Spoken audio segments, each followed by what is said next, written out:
Our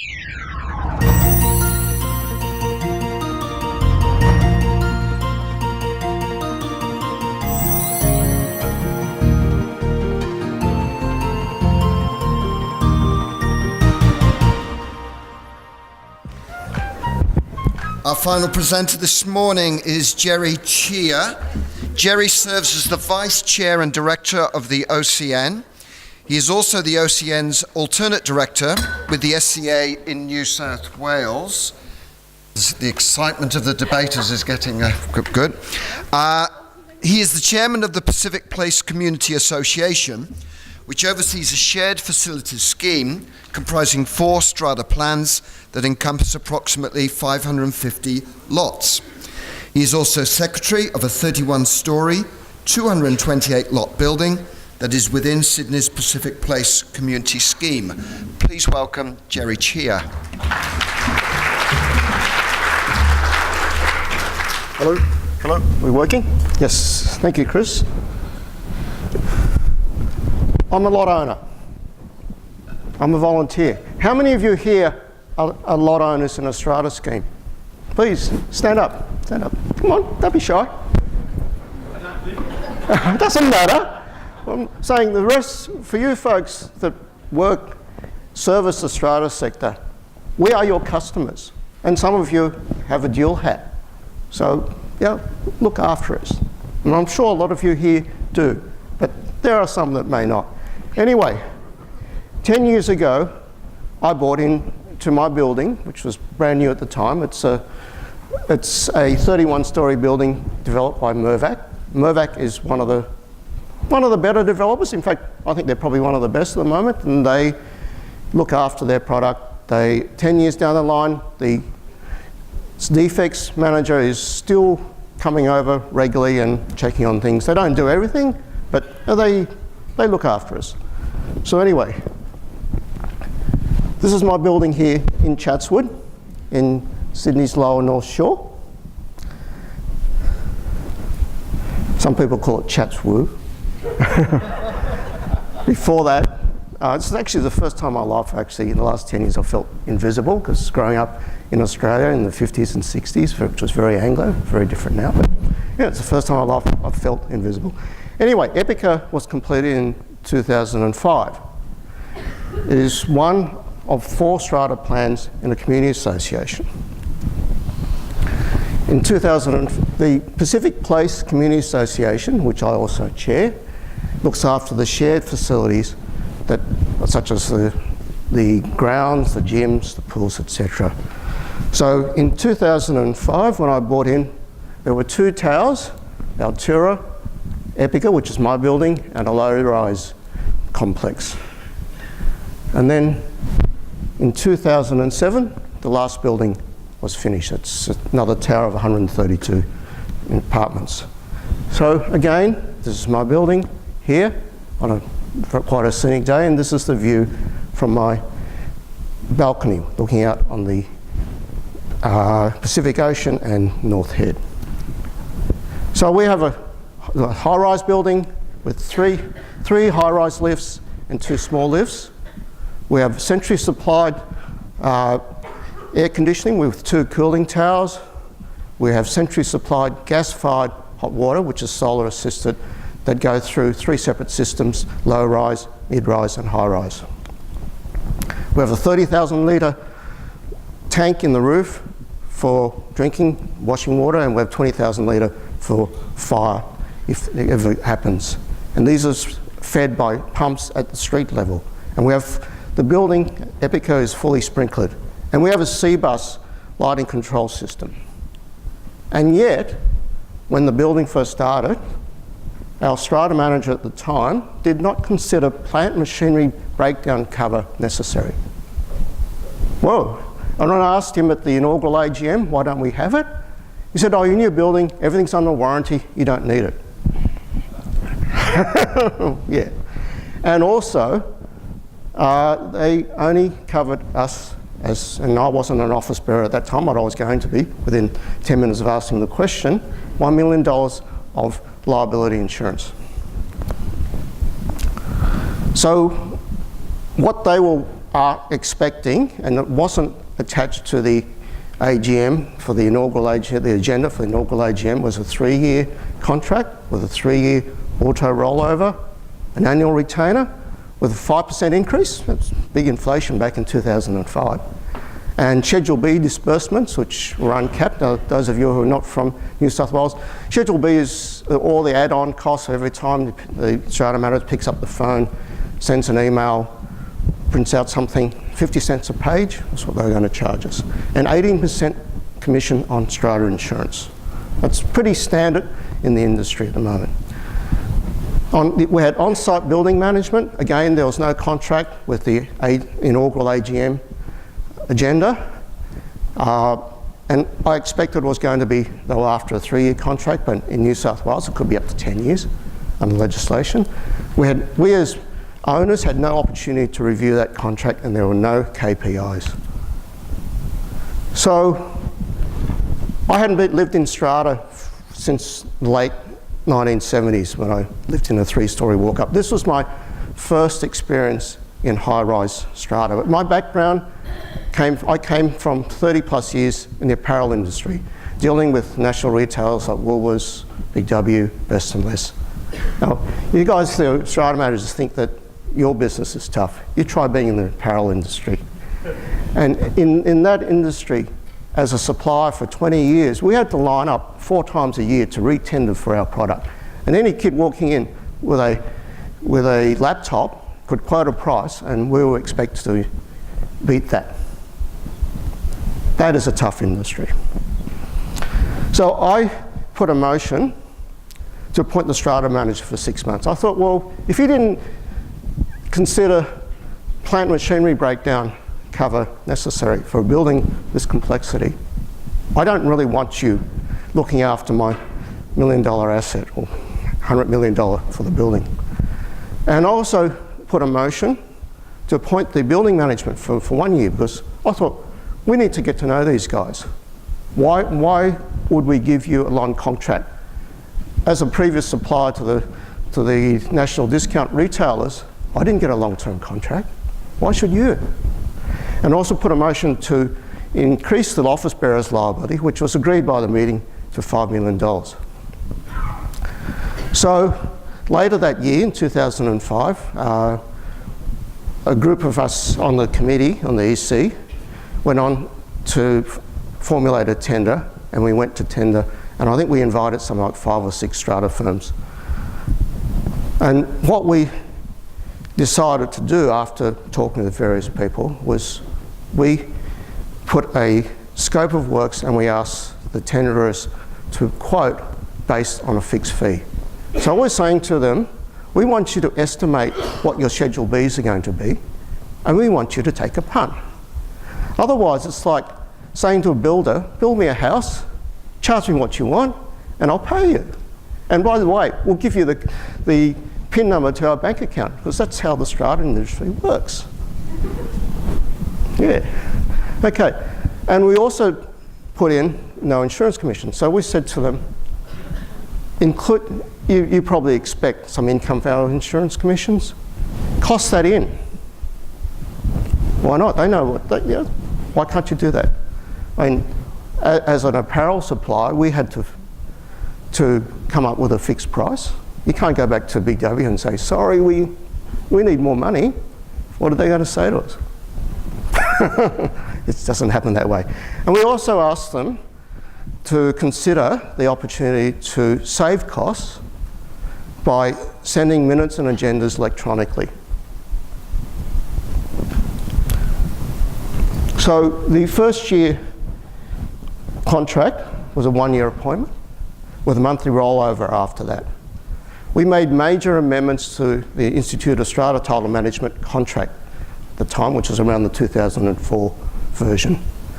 Many of the contractual changes that we put in are incorporated in the 2012 Strata Community Australia New South Wales contract. I was involved in the formulation of the contract, and that's a pretty good contract these days. So in the next year, in early 2006, myself and a number of volunteer owners in my scheme got together. We struck an extraordinary general meeting. It's a bit of a mouthful. And we did it. We put out the agenda. We printed over 3,000 sheets. I went to Officeworks with a USB, said, print these guys. We had a Saturday morning workshop, get together in my old office premises where we put all this together, we assembled it, and those that needed to be posted, we posted them. Those that were in-house residents, owners, we put them in their letterboxes. So we did all that ourselves. And so we appointed a new strata manager in around about March 2006, and 9 years later, they're still with us. So you don't need a long-term contract if you're doing the right thing. Now, the original insurance covered that was arranged by the original strata manager, we had a property value of around $110 million. We had public liability of $20 million, and office bearers was originally $1 million. No plant machinery breakdown cover, and a premium of around $93,000 a year. So in the first quarter of 2006, I convened a meeting with representatives of the other ECs of the other two strata schemes and also community association. I said, come on guys, we're a big asset. We should combine our needs, go out to market, find a specialist strata insurance broker, and then get him to market our property. So these days, in 2015, my building, Epica, we're insured for $190 million.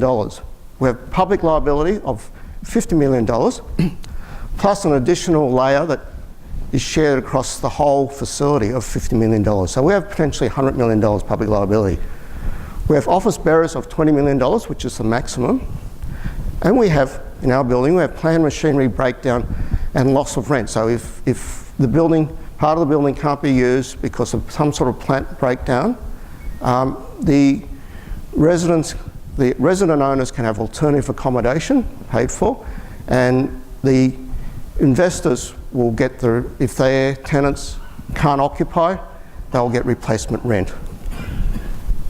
We have a fixed brokerage fee, and our premium for our building is about $120 million a year.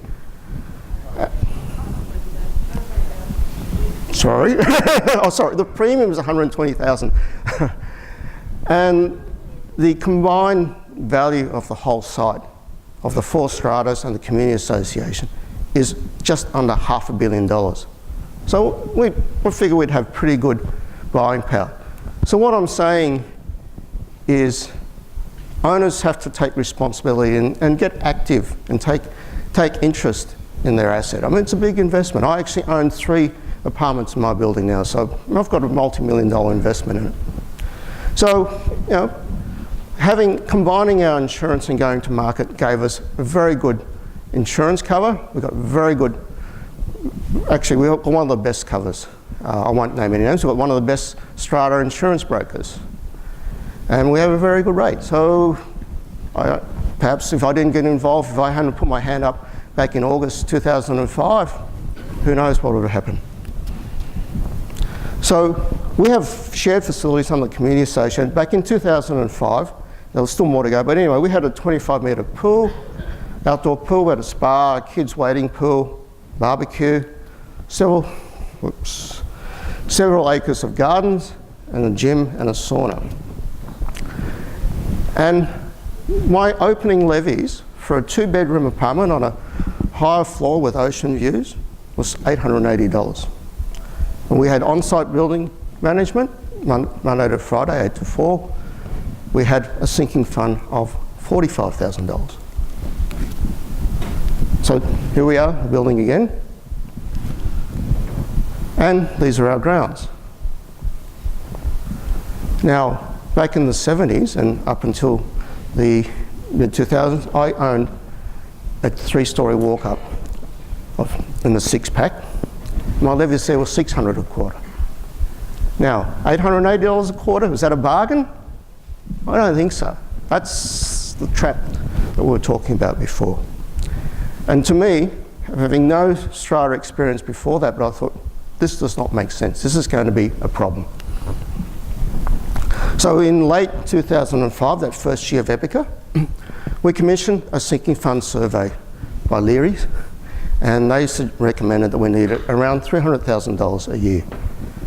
So when we got that, I rang our original strata manager and I said, hey mate, we've got this report, what do we do with it? He said, oh, you don't have to do anything until the next AGM, and he hung up on me. Thanks, Rena. And also, in the first year in our building, a lot of the maintenance costs were covered under the construct and supply contract. So for lifts, air conditioning, the supplier covered the maintenance for that first year. So the levies, what I'm saying to you all is the levy is $880 a year. It's totally unrealistic. If we continue down that path, I think our building would be in dire straits now.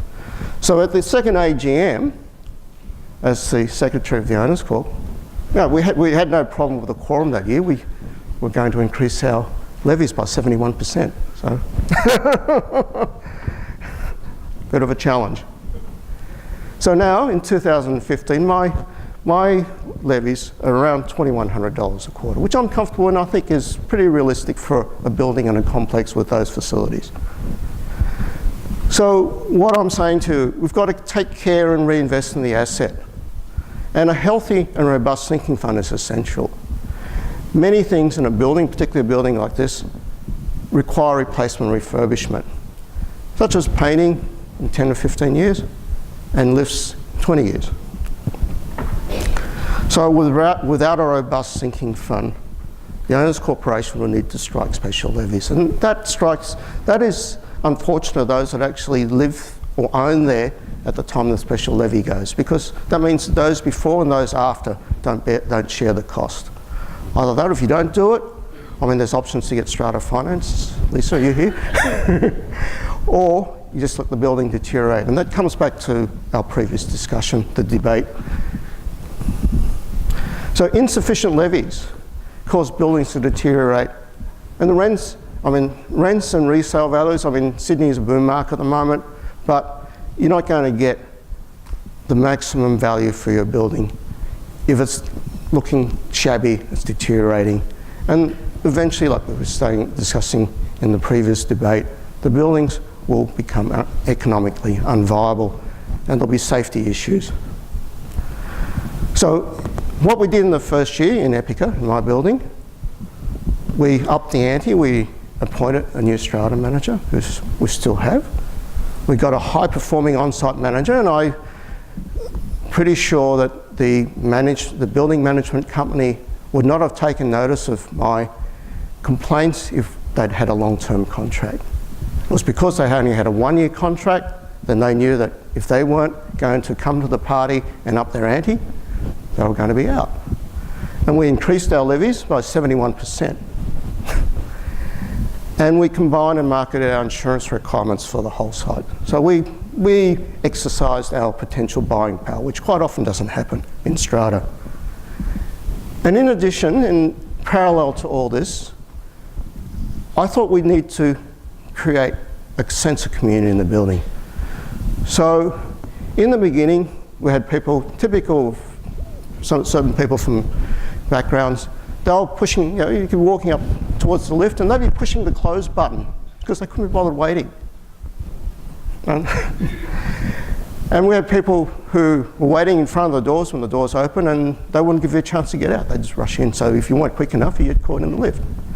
We had people residents throwing cigarette butts, and some of those were still burning, thrown from balconies. I'm sure those of you who work in strata, live in strata, have had experiences with these issues.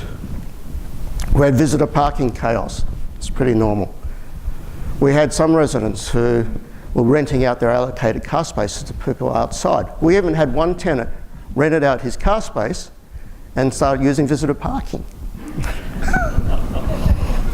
This is what happens. We had teenage residents with no adult supervision, no parental supervision, behaving badly. And that included vomiting in the lifts when they couldn't hold their alcohol. And one of our penthouse owners had to clean that up in the middle of the night, because at that time, after hours, we had no on-site presence. We had people bringing Coles trolleys up into the lifts up the building, and they'd dump it on their floors. And I'm sure this happens in other buildings. We had that issue. We were no different. We had many lights out.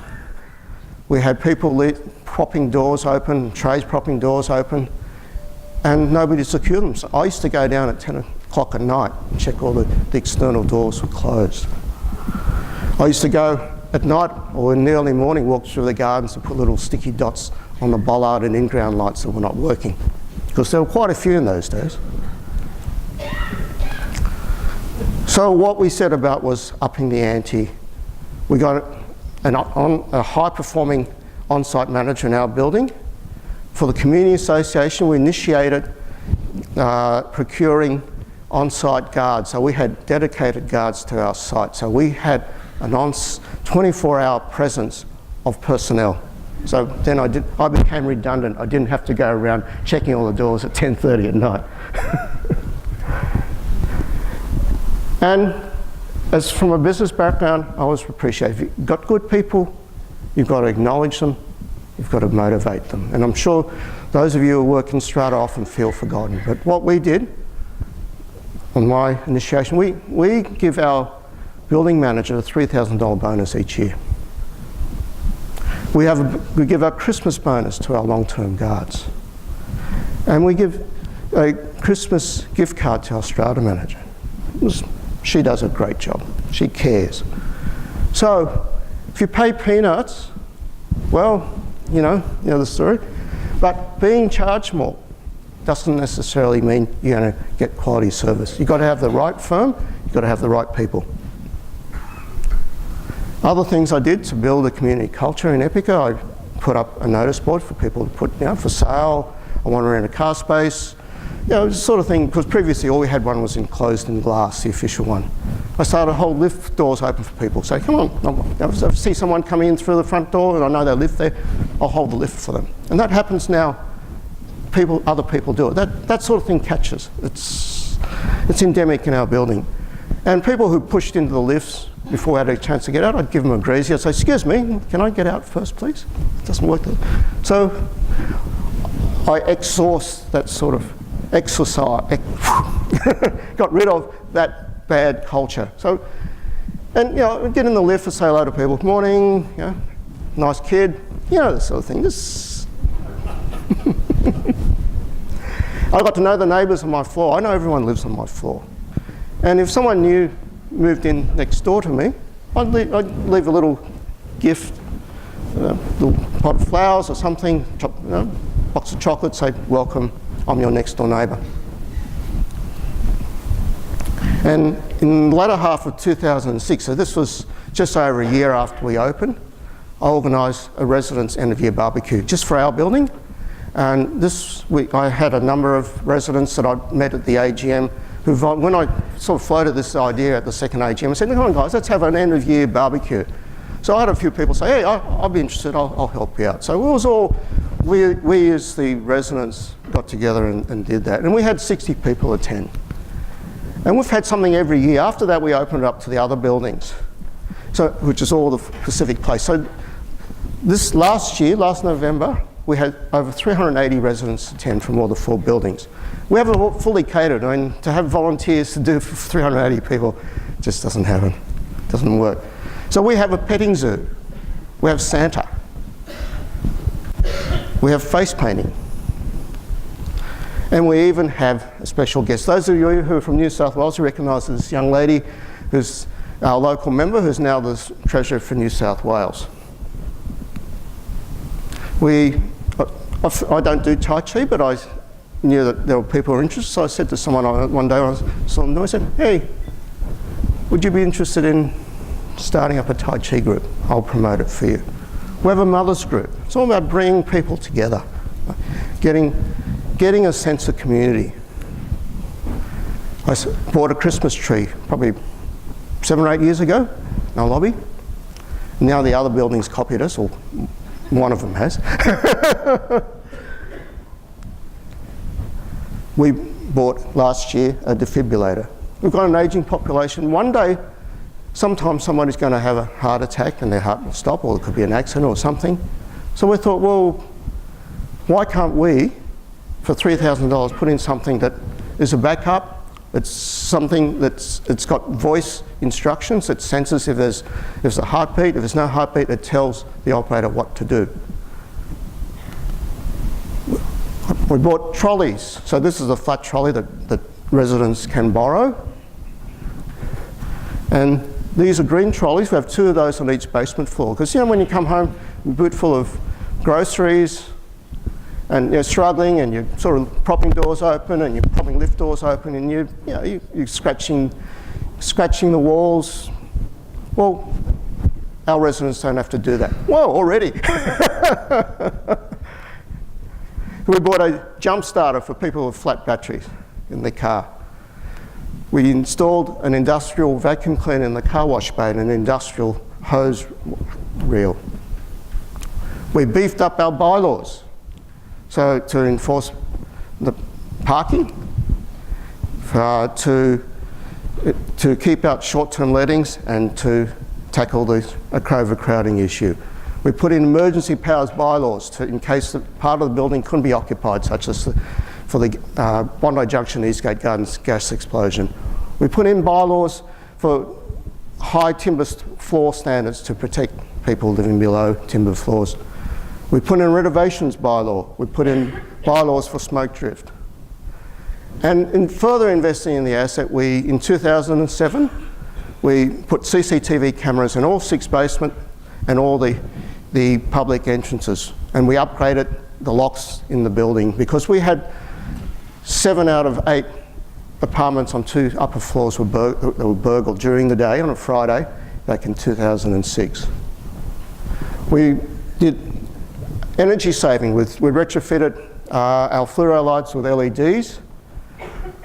We installed variable speed drives, and we've reduced our power consumption by about 30,000 kilowatt hours a month, which is about 30%. And we improved our power factor to 0.92. And we installed a TV satellite dish so people could get overseas TV programs. And we have high-speed internet via HFC, the hybrid fibre coax. We're going to get NBN in a few weeks, and we're looking at upgrading our backbone with fibre, so we have a fully fibre, future-proof the building. We've updated the lobby, and we have a continuous program of refreshing the common areas. And in the community, the Pacific Place community, we constructed a community room because we had nowhere to hold meetings. And we expanded the gym, and so we invested back in the asset. So buying the strata is indeed a lottery. Will the building which you're buying into as an investment or your home will become a de facto hotel or service apartments or student accommodation? Even those in the game you'd call it, Gary Bugden. Gary's son bought in a building that wasn't what it turned out, what he was anticipating. Is there going to be overcrowding? How secure is your building going to be? Certainly service apartments can cause issues. Does the building have unresolved or hidden defects? Fortunately, we have MERVAC, it's not a problem for us. Do you know how your levies are spent? Do your service providers provide a quality service and fairly priced work? Do they care about you as a client? Is your committee transparent and committed to the building, or are they in it for their own agendas? Do they have a policy of quality maintenance in the asset? I challenge you all here today to help ensure that strata will be a quality lifestyle going forward. To those of you who conceive and design apartments, let's make them a community. Give us better design, energy efficiency, ventilation, natural light, and community facilities. To those who build, give us buildings that properly conform to building standards, that don't leak and have the correct fire systems in place. To those who shape the legislation, make builders and developers accountable for defective buildings. And give us owners the powers to deal with people who abuse our asset. And to those who manage our assets, give us greater accountability and transparency, and help guide us on how to maximise our assets and create a community. Don't just see us as a means of income. And to those in academia, I hope you'll take further the concepts that I have touched on in your research and studies, as strata living is now the lifestyle of choice of many living in our cities. So the quality of life is very important. And to those of you who live in strata, who own in strata, who invest in strata, help make it a house-proud community. It is, after all, your home and your investment. So yeah, buying into strata can be a lottery. And today I've given you a glimpse of what we've done, what I've done in our building. I'll leave it up to your judgment, and those what would have been the case if I didn't get involved, if I didn't buy in 10 years ago.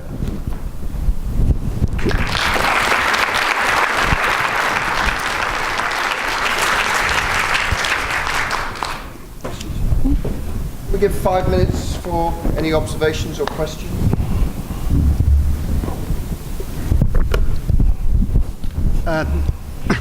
Gerry, it's John Hutchinson. I have to preface this by saying I am an accountant, and I enjoyed listening to your story. I think the story of our buildings has been similar, and I'd like to explore one or two things you've done, staying away from the sticking the coloured dots on the floros for a minute, and moving to something a bit more substantial. And that was what you talked about early on when you were renegotiating your strata management contract, and you looked at the way the strata manager was remunerated, and part of their remuneration was their insurance commission.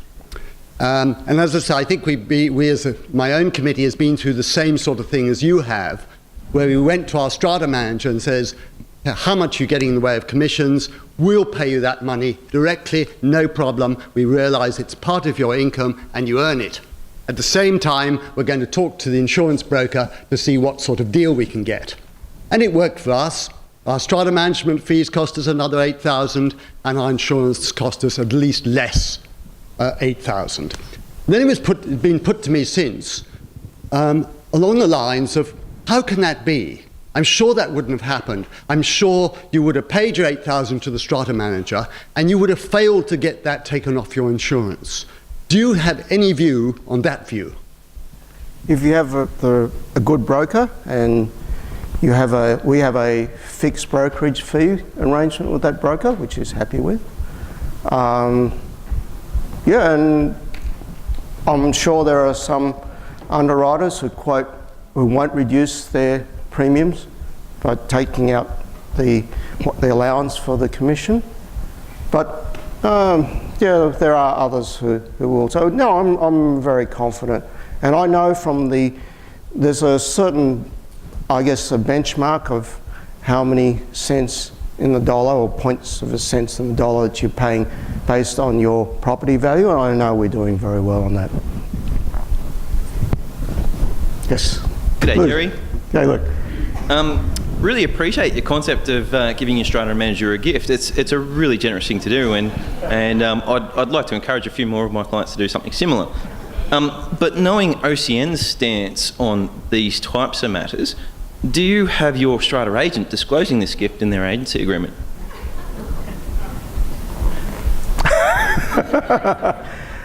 It is disclosed to the strata manager's employer. And in fact, I checked with them first whether that was proper to do that. And for the size of our scheme, I think it's reasonable. I won't disclose the amount. I don't think that's fair. But if someone really does a good job for you and cares about you, what's wrong with giving a Christmas present? I think that's the way to go. And as a previous employer, I used to do that with key employees. Why should strata be any different? Gerry, hi. Sorry, it's Mr. Flat Chat. Me again, folks. A lot of the issues, the critical issues, came down to the first AGM, and your building was very lucky that you were there. At the moment, there are 5 new strata schemes registered in New South Wales every week. Mm-hmm. And that's a lot of people who are going to be turning up at their first AGM not even aware that there are pitfalls, not even aware that there are choices that they can make, like the ones that you promoted. Is there enough information, do you think, going out to new owners in new strata schemes? And if there isn't, where should it come from? Well, there's absolutely virtually no information going out. And it should come from SCA, OCN and OFT. And what I did isn't appropriate for everyone, but I think it's worked very well for us. And in our scheme, we have about 70% owner-occupiers, I should mention that. And a lot of the owners were from the start. We have tenants that they're 5, 6, 7 years. This year there's only been 3 properties offered for sale, and they are snapped up very quickly. And a lot of them are being bought by extended family of people who are already owning in the building. So that's the nature. So going back, all this actually improves the asset value because our building's become a very tightly held asset. Gerry, is it perhaps a situation that the developer should have a standardised list of disclosure for a new scheme and be held accountable for that, whether that's the budgets, the proposed sinking fund assessment and so on, some of which I believe is being addressed in the new legislation. It's starting to happen, yes. Yeah. And Mirvac did a very good job for us. I think that's my only criticism, where they let us down, was in the levies. Now that, I don't know whether that was them or whether it was the original strata management firm. I don't know, but certainly I knew, having looked in the market for 3 months, seeing old buildings paying $1,000 levy with 1 lift and no facilities and quite run down, I knew that $880 was unrealistic. And compared with my old 3-storey walk-up, it's $600, $880. It's not rocket science. Thank you. Gerry, it's Michelle Hemmings from Wagga Wagga again. I find this rather peculiar because the issue that you had with your first year's levies. Okay, a developer has a responsibility and a selling agent has a responsibility to ensure that the budget that is set at day one is adequate. Okay, that should be a given. It should be, but it doesn't always happen. No, it doesn't. But the New South Wales legislation also insists that the sinking fund plan be implemented on new schemes from day one. So whenever I get a developer or builder who comes to me to help them out with that first AGM, I say, okay, you need to get these things done. We'll get a sinking fund plan done by an expert. We'll get an insurance val, even though you told me that it's built now and it's going to cost such and such to replace. Yep. Let's get the independent valuation. Okay, so you go as a strata manager to the first AGM with a budget, and sorry, I'm an accountant, so I'll put my hand up again for that. You go to that first meeting with a very informed background, and you've done your homework. You know how many lifts there are. You know how much the lift company is going to charge every quarter. You do your sums. And there's also something that I read very briefly about the reforms in New South Wales to say that the developer is going to be responsible for those budgets. And if they're underpriced, they will be responsible for the shortfall in the next few years. Fully support that. Okay. Selling agents, again, will obviously go, yeah, your levies are only, and they will want those levies to be low. But again, that's misleading and deceptive conduct under the Fair Trading Act. Yes. So I think there are enough checks and balances in there to hopefully, well, should not happen, what you've experienced. Well, 10 years ago, it was definitely happening. I haven't been out in the marketplace looking at new properties recently, so I don't know whether what you say is actually happening out there, but it's definitely an issue. The levies have to be realistic for the asset. Exactly, Yes, exactly. fully agree. I'm supporting you totally. Yep. Yes. Can you please join me in thanking Gerry Chia? Thank you, Pete.